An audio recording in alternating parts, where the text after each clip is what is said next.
All right, let's do this thing.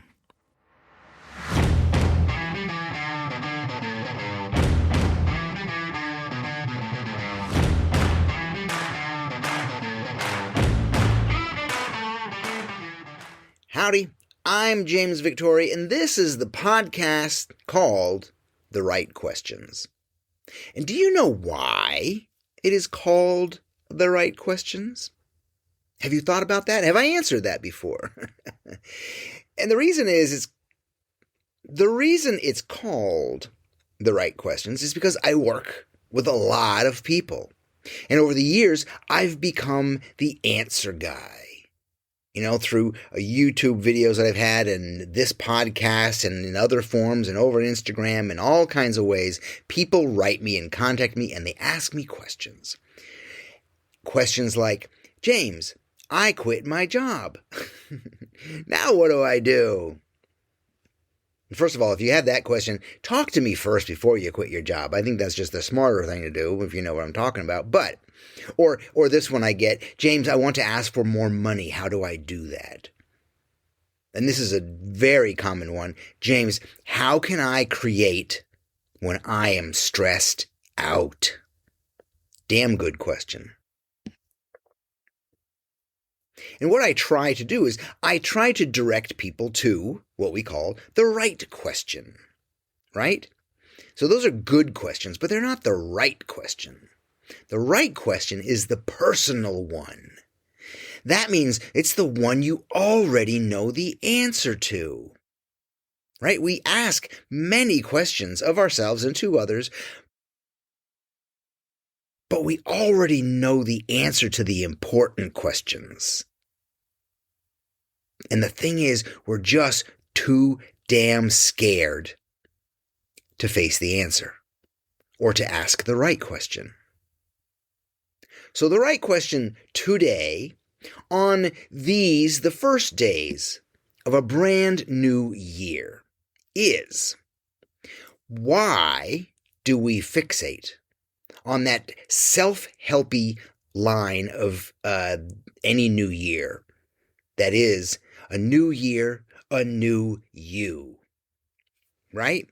Or let's put it this way. Why do we make New Year's resolution lists if we know that every year we make the same lists and just ignore them or do it for a couple of weeks and then beat yourself up about it later? So why do we make these lists at all? What I want for you to think about in this bright, beautiful new year, this brimming with opportunity year, is to think about the new year and the old you. What I wish for you is not a new you. I want the old you. Specifically, I want the 5-year-old you that's jumping around and playing inside of you. I want that curious, playful, and wonderfully weird kid. That's what I wish for you. Not a new you, or different, or improved. Just the real and the authentic you. I want more of you. Hell, you know what? The world wants more of you. I think, quite frankly, the world needs more of you. And I'm talking to a wide audience, and yes, I mean all of you. That would be your gift. That would be your gift to the world. More of that 5-year-old version of you. That version of you that already is perfect and wildly creative and completely natural. I want to see that playful, goofy girl. Oh, I want to see that girl before her folks shut her down or confused the hell out of her with all their own problems. I want to see that fun and quirky boy before all the rules were heaped upon him with such a heavy burden that of course he stumbles over them every time he tries to follow them. I want that charming and curious kid who just wanted to be seen and heard and loved, and just stood there waiting for it, and acting for it, and presenting for it.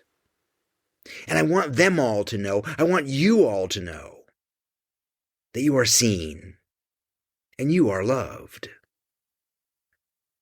To this new year, new you thing, let's call bullshit on that.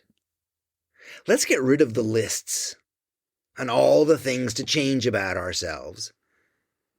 And let's kind of really just accept that there's nothing wrong with you, and certainly nothing wrong with the old you, the real you, and there's no reason to change it. And you know damn well that most anything on your list is just what you should be doing or not doing anyway.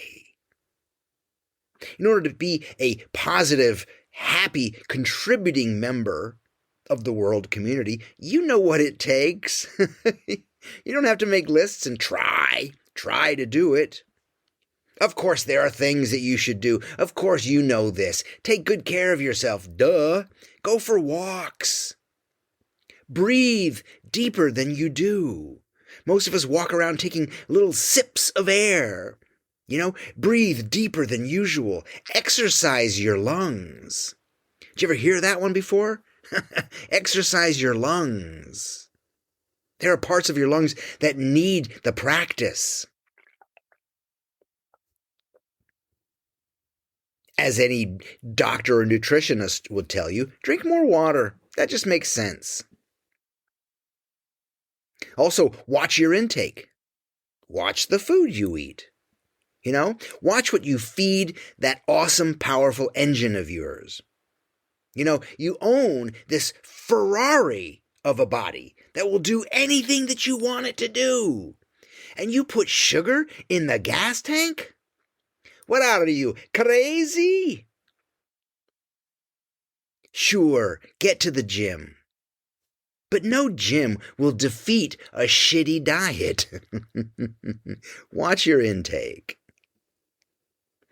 And here's a big one. Stop drinking that poison regularly. And if you think that since I stopped drinking some 58 weeks ago, that I've become a staunch advocate of teetotaling, yes, I have. And it's just because now, with that new clarity, I can see the prevalence of drinking alcohol and its accepted normalcy in every aspect of our lives. And here, you know this, anything that has that kind of widespread accepted normalcy should be seen with a scant eye, should be held at arm's length. And if you're going to drink, don't drink to get happy. Drink to be happier. Drink to celebrate. So about that long list of habits you want to change, or the traits in yourself you would like to have almost surgically removed. What if this? What if you were just gentler on yourself? What if you accept you'll always be something of a procrastinator? What if you just build that into your MO? What if you would never entirely lose your tendency to emotionally shut down when you're upset at yourself or other people? What if we were just a bit more conscious of our old selves and all of our imperfections and flaws, and we drop that silly New Year's fantasy of the perfection that we're supposed to be? And what if accepting that you're just not perfect and you're always going to feel a little goofy or uncomfortable around people, maybe that will begin to make you feel more comfortable with yourself? Maybe it's just accepting that you're weird.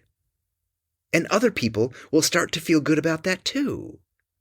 Maybe we can all be gentler and not judge ourselves so harshly. And then maybe we'll feel less judged by others as well. There is a particularly nostalgic song that we use to represent a new year, to represent every new year brimming with possibility. It's written by Robbie Burns, right? You know it. For Old Acquaintance Be Forgot. You know, it's a song reminiscing for old time's sake. What I wish for you is to allow that old you, that 5-year-old spirit jumping around inside of you, that weird and open-hearted kid with no burdens, no hesitancy, this powerful and creative individual that we know as the real you. What I wish for you is, can you let that kid come out and play in 2024?